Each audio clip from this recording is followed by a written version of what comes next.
Welcome to the I2 podcast. Our passion is to see the influence in everyone lead to impact everywhere. I'm so excited to jump into our episode today. Are you ready? Let's go. Excited for today and what we're going to talk about. I'm here with a friend, an amazing leader, father, and the leader of this incredible organization we are on site at today, Thrasher Basement, Dan Thrasher, the one and only. Dan, good to have you. Excited to talk today. Absolutely. Thanks for having me. Looking forward to chatting. Man, I really appreciate you being a part of this and excited to dive into a few different things. But just so that we can be official, your official title, president? Yeah, president. President here at Thrasher. How long have you been the president? Probably about 5 years now. Okay. Back with the company full-time for a little over 15 years after kind of growing up in the business, then going away to school, kind of doing some other things before coming back into the business full-time. Yeah. Tell us a little bit about just kind of growing up in the business. Your parents started the business, obviously, where the business was when they started compared to where it is today, just so that people understand just the scale and maybe a little bit of the process of how you guys got to where you are today.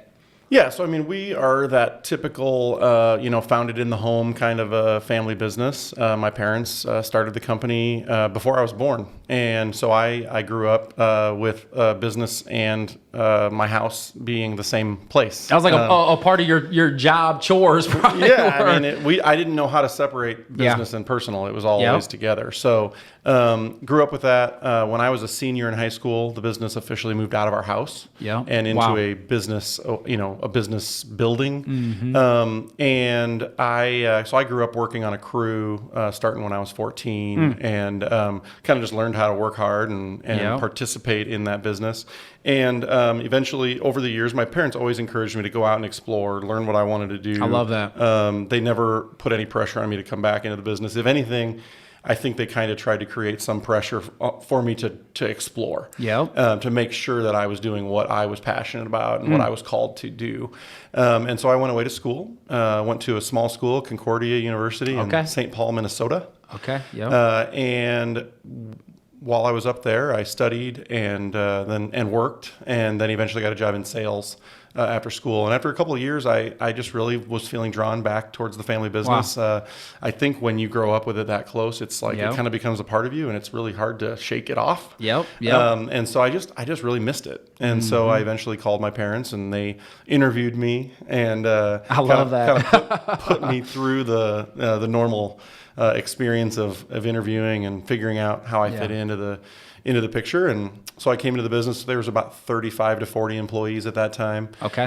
And since then, of course, we've worked hard as a family to continue to grow and offer our customers great service. My parents really did a lot of the heavy lifting to get through the grind of a startup and to set the company on a course that was sustainable. They were always really conservative with the way that they grew the company. So I was really fortunate to get to kind of come in and get involved then after some of that kind of heavy lifting was already done. And I just got to help bring in new energy and some new ideas, or really not any new ideas. I was mostly just stealing ideas from other companies I had studied or watched. And over time, we were able to continue to grow it. And we have about 350 employees now. Wow. But in multiple cities now in a couple different places. But really the same at our heart. We're still the same. We're same company, same people, same values, similar leadership style, all that. Nothing has changed in that regard. We just are serving more people and employing more people. I love your story because I can relate to some of the things in terms of growing up in it, and your parents are leading it, and the transition from your parents to you. And, I think it's so interesting. Some people can think your last name gives you the ability to be in the position you're in. But I love how your parents they didn't let you just slide into a role or a position. They interviewed you. You had to work for it. You had to kind of prove yourself to them and to the company. Yeah, I would say at the time I didn't always agree or understand. But in hindsight now, I know that they were doing it to make sure that I was doing what I really wanted to do, that I wasn't just trying to take a handout. They wanted to make sure that the employees respected me. They didn't know what my potential was for sure at that time. I'm sure they had high hopes for me because they loved me and cared for me, but they had loved and cared for me enough to know that if I wasn't right maybe heir apparent, so to speak, to run the company someday. They didn't want to set me up for failure. Yeah. And so they brought me along very slowly and gave me opportunities to stretch and grow, but limited that an appropriate amount so that I was able to earn respect. I did almost every job in the company. So that I learned the different areas and different aspects so that I can speak into them now to different people that are now living in those roles. So it ended up working out really well, and I feel like it set me up more for success. Yes. But I didn't always probably feel that way. Oh, I can't imagine. It's like, Mom and Dad, what are you doing? Come on. Yeah. I got the same last name as you. I should be in that role. Yeah. I mean, and of course, when you're in your 20s, you think you know everything. Everything. So I, of course, thought I knew everything, and I just had to prove to them that I was right. Yeah. I mean, I'm sure you can relate to this, but even leading and taking over a company with the success, you probably have more appreciation for what your parents did in the early days, just recognizing what it takes to get it going, get it started. I mean, you mentioned it, how you've been able to build off of the heavy lifting that they did earlier, but I just know, man, you see things with different eyes. The longer you lead, the more grateful, the more respect you have for those probably early years. Yeah, absolutely. I think it seems like a glorious position to be in charge. And there's some perks that go along with that, but I think there's also a lot of pressure, and you feel the weight of that. And you don't always have a real easy place to go to get the answers. Right. So sometimes it feels a little bit lonely when you're like, I got to figure this out, and I don't know the answer. So, but I can't ask anybody else. I got to figure it out. And so those are the moments when it's a little more stressful. And but at the same time, when things work out, it's that much more fun to be able to celebrate it with your team and that kind of thing. So good. Anybody listening, if you're not familiar with Thrasher, the sister company, SupportWorks, brother company, Dan's brother Dave runs that company. You've got to check them out.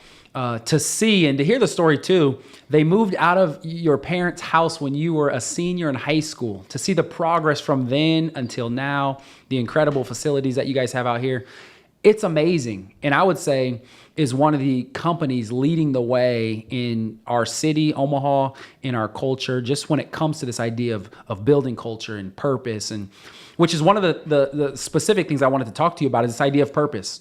I think you guys live out purpose as well as anybody I've seen. And it starts with you.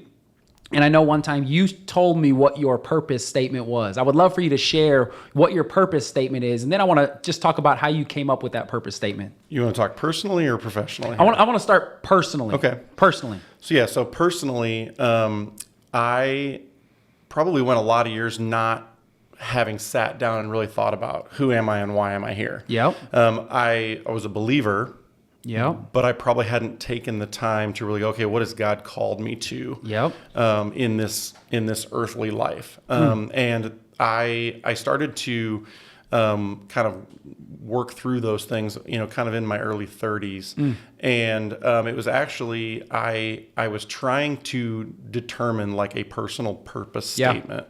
But I was struggling with it, and I actually heard a sermon, and a phrase in that sermon came out and really spoke to me, and it was what I ended up kind of taking on as my personal purpose, which was to contribute to human flourishing for the glory of God, because I think that applies in almost every area of my life. But of course, at work, at home, at church. In leadership in any capacity. I just want to think about that what I'm doing contributing to human flourishing in some way, and ultimately I want that to be for God's glory. I mean, I love so many things about what you said. And I love how even you started off for years, maybe you hadn't taken the time to sit down and think about it. And when I think about purpose, why we are created, God knows all along, but it's up to us to join him in that process, really sit down and ask him and take some time to think about, man, what is it that God's called me to? And so I love that you got intentional about that. I love that you said you were at church listening to a sermon because, there's a lot of places we can go and look for our purpose. I think that our purpose is from God, designed by God for the purpose and plan that he's called us into. And I know your church, Quorum Deo, is a huge part of your life and your story. Talk about the role your church has played, not just that message, but when it has come to kind of you discovering your purpose. Yeah. So I've gone to church my whole life. Yep. I don't really remember a day that I didn't believe. But I think that as I've walked through life and leaned on the scripture and leaned on Christian leaders and wise counsel around me, that's where a lot of this is, the definition and the words that I can use have come from. And I think I went through a season when I was younger that was difficult. I think all of us usually can point back to a time that our heart was really formed through a difficult season. And I think that unfortunately I carried that wound a little bit further in life than I needed to. I didn't maybe get the healing that I needed and so I think that maybe distracted me from my real calling, my true calling, for a certain number of years. And I was maybe chasing after certain things and motivated, maybe incorrectly. And so I got to a point where I felt like, I've been working really hard to try and like prove myself to the world. And even when I've been successful, I'm not finding true fulfillment in that. And so it caused me to really wrestle. And go back to the Lord and say, okay, this is not, you did not design me to feel this way. And so I started searching and through my small group at my church and through other Christian connections, friends, things like that. That's where a lot of the work on my heart started to happen. And I started to get healing from some of those experiences and realizing that really all I needed was the Lord, and that everything else was just me serving Him. And by serving my employees well, my customers well, the community well, anything like that, that really was all just me serving the Lord. And that's where my fulfillment was coming from. And so it was just a transition over a season of life where I had some pastoral guidance, some friends that were wise to give me, to speak into my life, to speak truth into my heart. And that really was I think sometimes people say like I had this moment. For me, it was like a 2 to 3 year, season. And so it wasn't a moment as much as it was a season of transformation. And this process of understanding your past and your present and God's purpose for your life. You talk about wounds you experience. And I think it's so interesting and so powerful how God uses our wounds as part of our purpose. Absolutely. And our scars. And you look at Jesus, his scars were the very reason he came to earth in the first place. I don't want you to share anything you don't feel comfortable sharing, but what were the types of wounds or scars that you endured as a young person? Was it more of what other people did, more of kind of decisions you made that impacted your own life? Like what did that look like for you? So the primary kind of season that I look back on and think, man, I was really formed in a way that wasn't very healthy would have been my junior high experience. I went through kind of a season. I was sort of a late bloomer. I was young for my grade in the sense of just my maturity. And so I sort of went through a season where I was bullied and picked on a little bit. I think my memories of that are probably worse than reality. But when you're young and you don't have the perspective of adulthood, it maybe is more impactful than it would have been otherwise. And so I felt very, very alone. And I felt very kind of discarded by society in a sense. I was very loved by my parents, but I didn't have companionship of friends and that sort of thing. And so I didn't realize till years later that what that sort of formed in my heart was a need to prove myself. A kind of fear of rejection that caused me to try and outwork people to prove to them that I was somebody, or that I was, that I had some value to bring to the world. So I think that motivated me improperly for a number of years, and at times caused me to probably be overbearing and sort of difficult to work with because I was pushing so hard for something, but I wasn't able to share the why behind what I was pushing so hard for. And so through some Christian counsel and conversations and some heart work that the Lord had to do in me, I came to recognize that and was able to be changed by that. And it doesn't mean that I don't have my moments, but I was able to shift my focus toward serving the Lord and that I want to do great things in this world, not for myself, but for Right. him. And I lost the desire or the need for lots of recognition Yep. or anything like that. Yeah. Which has been it's brought a lot of peace. Yep. Which has been really cool. Come on, man. I just want to like shout, Chad. Man, Chad's over here setting this thing up. Chad, are you listening to this? I am. This is so good. Like, I mean, part of it, you never know fully where the conversation is going to go, but I mean, the way you talked about your past and those wounds in that young age and how you tried to overcompensate and really try to do things in your own strength. And our wounds can either take us closer to God or farther away. And to see the power of the church and people around you, and for you to come up, now your purpose statement is to contribute to Human flourishing. human flourishing for the glory of God. Wow. I mean, that's the complete antithesis of what happened to you as a young person. And just to see that, to think only God, obviously that affects everything in your life. That affects the way you love your wife and your kids, but it affects your workplace. How did that change for you, especially because probably in this process, you're actually growing in your position as a leader in the company. Now you're leading. How does this purpose drive what you do as a leader?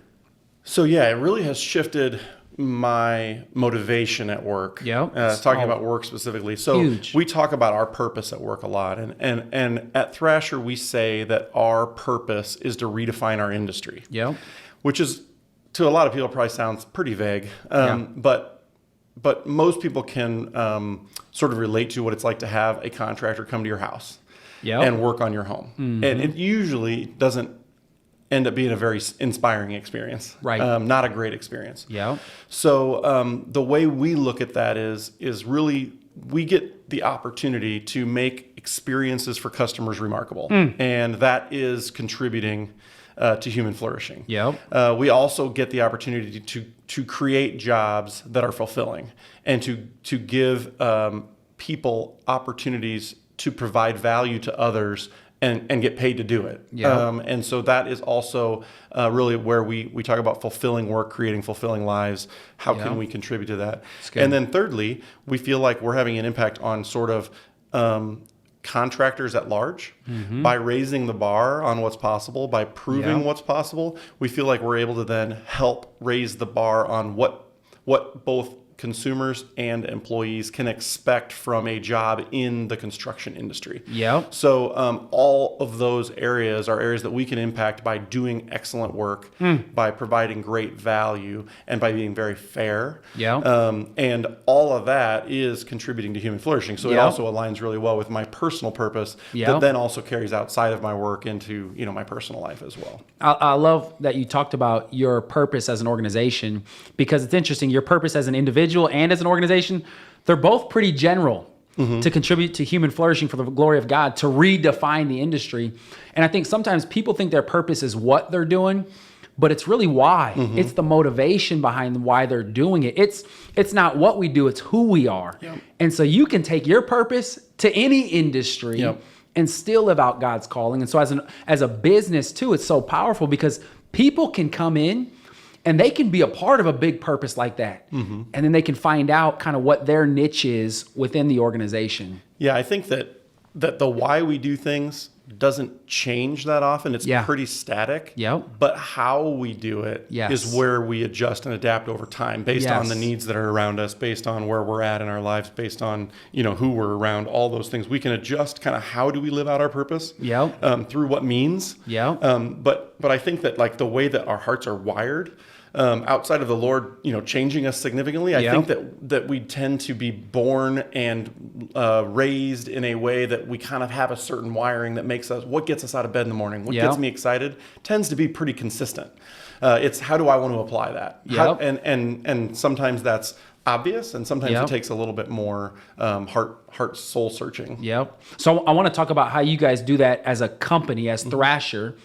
But first, I just want to hear personally, when your purpose meets Thrasher's purpose, especially for the glory of God, how does that look for you? I mean, I've heard stories that maybe sometimes you guys pray before meetings, or, I mean, how does it look like for you to really implement your purpose within the organization?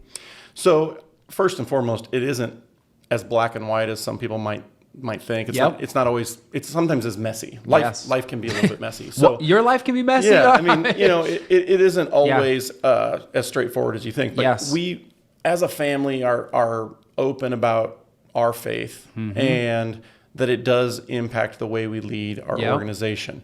That doesn't mean we aren't accepting of people joining us that don't have that same faith, but we don't shy away from it. It's who we are. It's kind of just part of how we operate and how we live. And so we are open to praying at work. We are open to having conversations. We've had Bible studies in the conference room, and anyone that wants to come is welcome.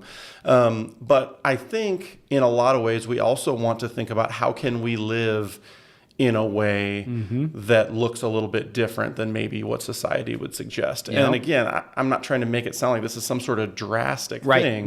It's loving your neighbor. It's how can we support someone that is in need, whether they're an employee that's going through a season of life and maybe rallying the troops around them. Maybe it's through partnerships with something outside the organization, like Abide, for example, that, hey, we have maybe are able to produce the means that we can have an impact by partnering with a group that maybe has an inside track on making a difference that maybe we couldn't make on our own, but through partnership and through participation, we can. I love that. Even as far as being able to give employees an opportunity to serve, and get exposure to something that they maybe otherwise wouldn't get exposed to. So, when we've gotten the opportunity to take employees into North Omaha and work on a project, that oftentimes is the first time that person has been in one of those neighborhoods, and seen what's going on, or gotten to interact with a culture that's maybe a little bit different than the neighborhood they live in,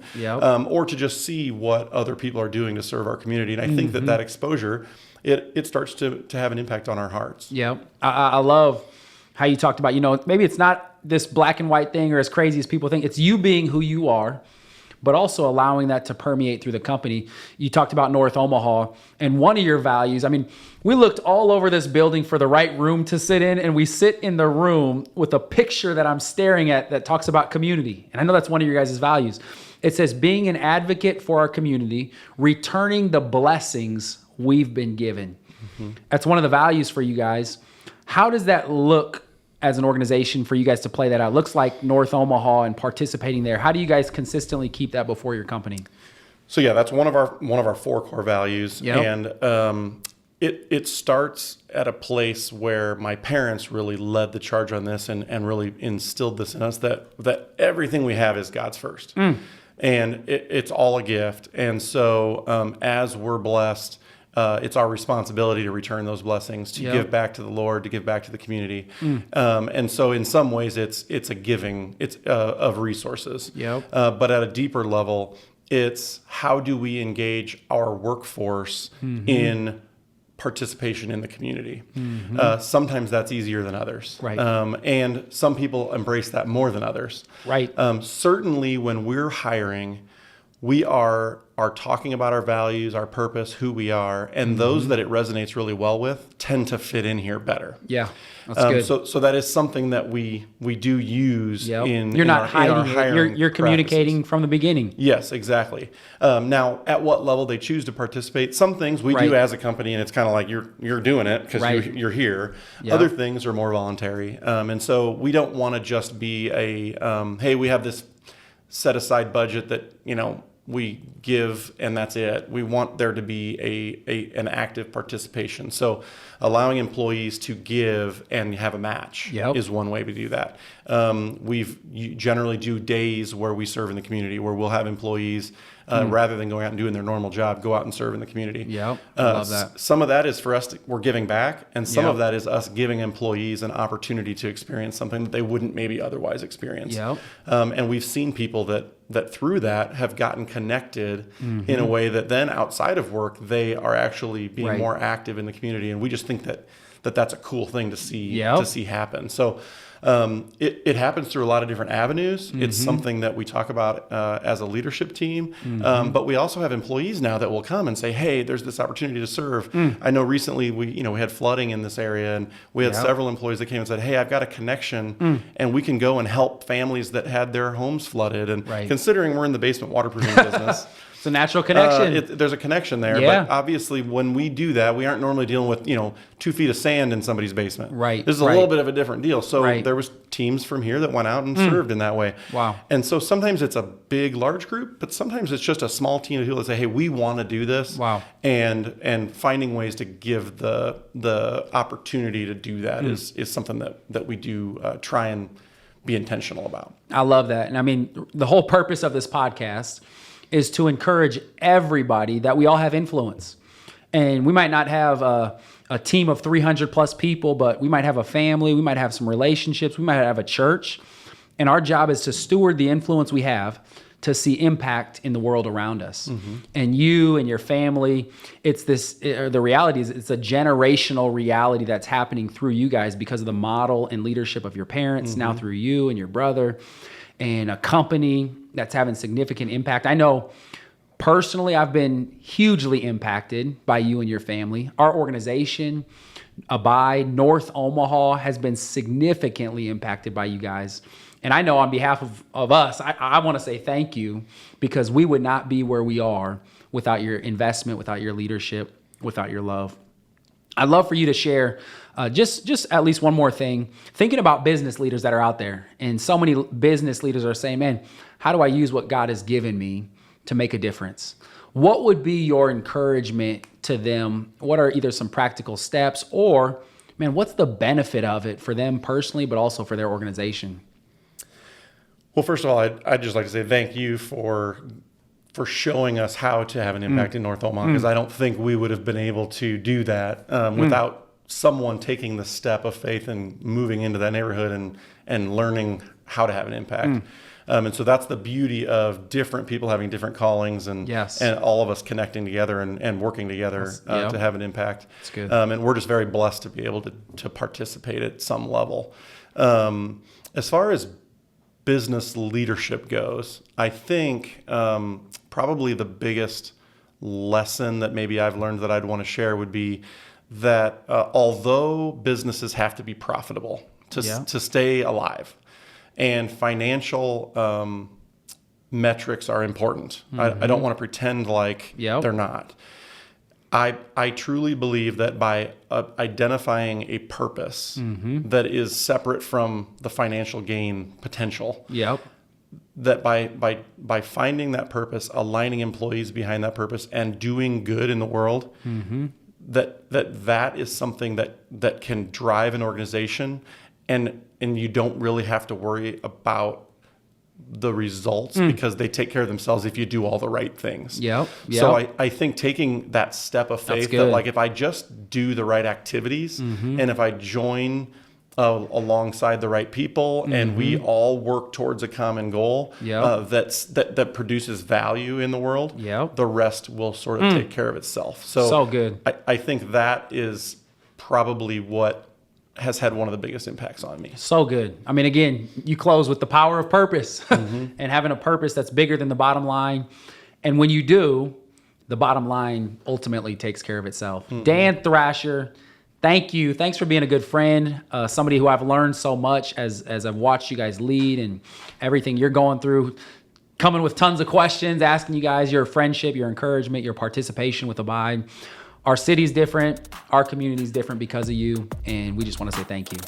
And to anybody who's listening, you're not called to do everything, but God has called you to do something, and would love for you to consider using the influence He's given you to impact the world around you. Don't wait.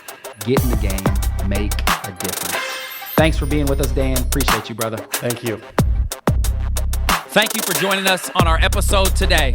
We hope you're inspired to use your influence to impact your world.